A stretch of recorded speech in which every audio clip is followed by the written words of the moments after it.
Hello to all my viewers and subscribers. साक्षी अग्रवाल है। Welcome to ऐसे commerce zone. तो आज हम लोग और भी कई तरीके के ऑडिट हैं जिसको डिस्कस करेंगे। First CAG audit. CAG means controller and auditor general. तो इस ऑडिट की एप्लीकेबिलिटी कहाँ कहाँ होती है? जितने भी गवर्नमेंट कंपनीज़ हैं या जो बिग डिपार्टमेंट हैं, पब्लिक डिपार्टमेंट हैं या एनपीओज़ हैं, तो यहाँ पे एप्लीकेबिलिटी होती है। सीएजी को कौन अपॉइंट करता है? प्रेसिडेंट अपॉइंट करता है। रिमूवल कैसे होता है? लाइक अ जज ऑफ सुप्रीम कोर्ट। टेन्योर की बात करें तो टेन्योर क्या है सीएजी का? For 6 years but up to the age of 65। But अगर हम लोग इंडिविजुअल या फर्म की बात करें तो इंडिविजुअल में टेन्योर होता था 5 consecutive ईयर्स का, और वहीं पे फर्म का होता था 2 consecutive, मतलब 2 टर्म्स का होता था। तो सीएजी ऑडिट में हम लोग दो तरीके के ऑडिट करते हैं। First regulatory audit and second performance audit. Regulatory audit में भी दो पार्ट हैं, compliance audit and financial audit. तो कंप्लायंस ऑडिट में हम क्या करते हैं, ये चेक करते हैं कि जो भी रूल्स एंड रेगुलेशंस हैं, लॉज हैं, पॉलिसीज़ हैं, उसका कंप्लाई कर रहे हैं कि नहीं कर रहे हैं। इसमें ये देखते हैं कि जो भी एक्सपेंडिचर है वो एज़ पर द रूल्स हो रहा है कि नहीं, वो सैंक्शन है कि नहीं है। फाइनेंशियल ऑडिट में क्या देखते हैं? फाइनेंशियल ऑडिट में ये देखते हैं कि जो भी फाइनेंशियल स्टेटमेंट है वो ट्रू एंड फेयर व्यू दे रही है कि नहीं दे रही है। जो भी फाइनेंशियल स्टेटमेंट बनी है वो सही तरीके से बनी है कि नहीं। जो भी अकाउंटिंग स्टैंडर्ड है वो कंप्लाई किए हैं कि नहीं किए हैं। परफॉर्मेंस ऑडिट की बात करें तो परफॉर्मेंस ऑडिट में हम ये देखते हैं कि जो भी ऑब्जेक्टिव है वो हमारा अचीव हो रहा है कि नहीं हो रहा है। रिपोर्ट की बात करें तो जो भी सीएजी जो है जो रिपोर्ट बनाता है उसको कहाँ प्रेजेंट करते हैं? तो वो पार्लियामेंट में प्रेजेंट करते हैं। There is a committee who handles the report.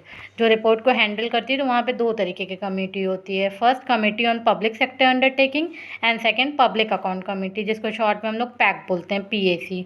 तो जो भी पब्लिक सेक्टर अंडरटेकिंग की रिपोर्ट है तो वो committee on public sector undertaking handle करेगी, और जो पब्लिक डिपार्टमेंट की रिपोर्ट है तो वो पब्लिक अकाउंट कमेटी हैंडल करेगी। तो पब्लिक अकाउंट कमेटी में मैक्सिमम 22 मेंबर्स होते हैं, जिसमें 15 जो होते हैं लोकसभा से होते हैं, 7 जो हैं राज्यसभा से होते हैं। लेकिन इसमें minister is not eligible to be elected as a member of this committee. अब ऑडिट ऑफ गवर्नमेंट कंपनीज की बात करें तो गवर्नमेंट कंपनीज हम कब बोलते हैं? जब सेंट्रल गवर्नमेंट का या स्टेट गवर्नमेंट का या दोनों का 51% या 51% से ज़्यादा कंट्रोल है कंपनी पे। तो यहाँ पे सीएजी जो है सीए को अपॉइंट करती है, who submit report to CAG and parliament and state legislature. अगर सेंट्रल गवर्नमेंट का कंट्रोल है तब तो वो पार्लियामेंट में प्रेजेंट होती है, लेकिन अगर स्टेट गवर्नमेंट का कंट्रोल है तो वहाँ पे स्टेट लेजिस्लेचर में प्रेजेंट होती है। दोनों का है तो पार्लियामेंट और स्टेट लेजिस्लेचर दोनों को जाएगी रिपोर्ट। अब बात करें कंप्लायंस ऑडिट की, तो कंप्लायंस ऑडिट का मेन ऑब्जेक्टिव क्या होता है? Is to determine whether the company is following prescribe laws, regulation, policies और प्रोसीजर्स। अब कंप्लायंस ऑडिट को करने से क्या बेनिफिट है, क्या फ़ायदा है? तो फर्स्ट मेंटेनेंस ऑफ सर्टिफिकेशन, मतलब जो भी सर्टिफिकेट है वो सब मेंटेन कर रहे हैं। Second early fraud awareness. Third government regulations को फॉलो कर रहे हैं। And last cost recovery. अब प्रोसेस की बात करें कि कंप्लायंस ऑडिट को हम करते हैं तो क्या उसका प्रोसेस है, कैसे करते हैं? तो फर्स्ट और लास्ट पॉइंट तो वो कोई भी ऑडिट करें उस प्रोसेस उसका कोई मतलब, जैसे एफिशिएंसी ऑडिट है तो सबका अलग अलग प्रोसेस होता है, तो हर ऑडिट में जो प्रोसेस होता है फर्स्ट और लास्ट पॉइंट वो सेम होता है।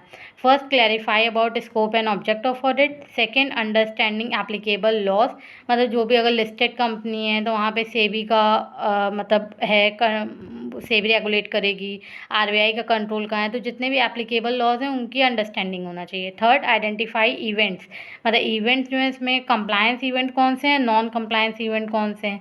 तो कंप्लायंस मतलब जहाँ पे हम लोग रूल्स और रेगुलेशन कंप्लाई करें, जैसे हम आरओसी को या रजिस्ट्रार ऑफ कंपनी जिसको बोलते हैं उसको हम डॉक्यूमेंट फाइल कर रहे हैं, मतलब हम रूल्स एंड रेगुलेशन को फॉलो कर रहे हैं। और वहीं अगर कहीं हमारे रिपोर्ट में दिया है कि पेनाल्टी हम 500 रुपये पे किए हैं, तो इससे क्या पता चल रहा है कि हम किसी भी रूल्स एंड रेगुलेशन का वॉलेशन किए हैं। And next he can even check on test basis if the transactions are huge. And last report.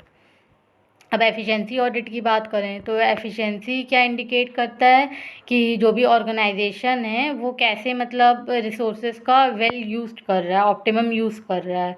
तो एफिशिएंसी ऑडिट से और हमें क्या पता चलता है कि जो भी एक्चुअल परफॉर्मेंस है, जो हम इसको स्टैंडर्ड से कंपेयर करेंगे तो जो भी डेविएशन है, जो भी वेरिएशन आएगा वो पता चलेगा, फिर हम रेमेडियल एक्शन ले सकते हैं। तो फर्स्ट कि एफिशिएंसी ऑडिट का क्या बेनिफिट है? Optimum utilization of resources. And second जो भी डेविएशन है वो हमें पता चल जाता है, तो जिसकी वजह से हम रेमेडियल एक्शन ले लेते हैं। अब बात करें प्रोप्राइटरी ऑडिट की, तो प्रोप्राइटरी ऑडिट में 2 पॉइंट है। फर्स्ट ये चेक करते हैं कि जो भी ट्रांजैक्शंस हैं वो जो रिकॉर्ड हुए हैं in accordance with PSR. PSR means accounts वाला प्रॉफिट शेयरिंग रेशियो नहीं, P means principle as for standards and R for rules. And second verification of FORAR, ये मेमोरी ट्रिक है। F mean funds, A for assets, R for recording, इस A का कोई मतलब नहीं है, एंड आर फॉर रिजल्ट।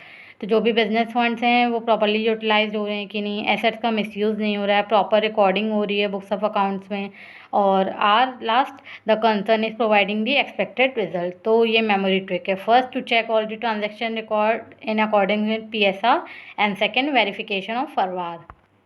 अब applicability of rotation of auditor की बात करें तो जैसे हम लोग पढ़े थे, रोटेशन ऑफ ऑडिटर मतलब कि जैसे 6th AGM में मतलब हम दूसरे ऑडिटर को अपॉइंट कर लेते हैं, मतलब 5 टर्म्स का टेन्योर होता है ना, तो रोटेशन ऑफ ऑडिटर हो जाता था, मतलब वो फॉर नेक्स्ट 5 ईयर्स के लिए अपॉइंट नहीं होता था।